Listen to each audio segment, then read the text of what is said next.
হোসেনের স্মরণে রাষ্ট্রীয় মর্যাদায় অনারঘাট অস্ত্র নামাবে, অস্ত্র নামা।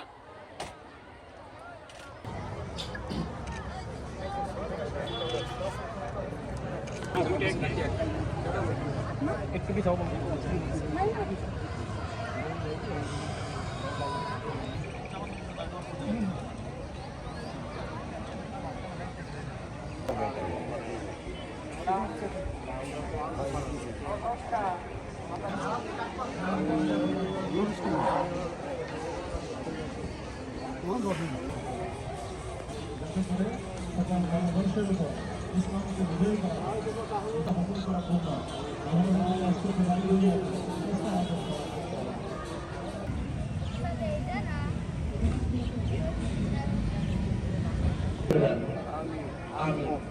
আর সবাই আপনার মাফ করবে।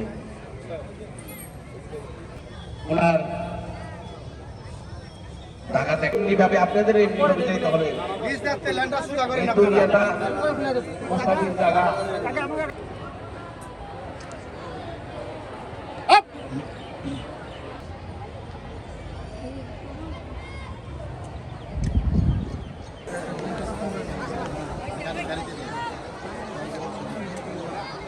বাবার জীবদ্দশায় যদি কোনো ভুল করে থাকে আপনাদের সামনে বা আপনাদের কাছে, অবশ্যই সেটা ক্ষমা করে দিবেন। আর যদি আমার বাবার কাছে কোনো কিছু কোনো লেনদেন থাকে, কোনো পাওনা থাকে, সেটা আমাদেরকে জানাবেন, আমাকে জানাবেন, আমি অবশ্যই সেটা পূরণ করে দিব ইনশাল্লাহ। আর যদি আমার বাবা কেউ কিছু পেয়ে থাকে ওটা ফিসাবিলিল্লাহ। আপনারা সবাই আমার বাবার জন্য দোয়া করবেন। আসসালামু আলাইকুম।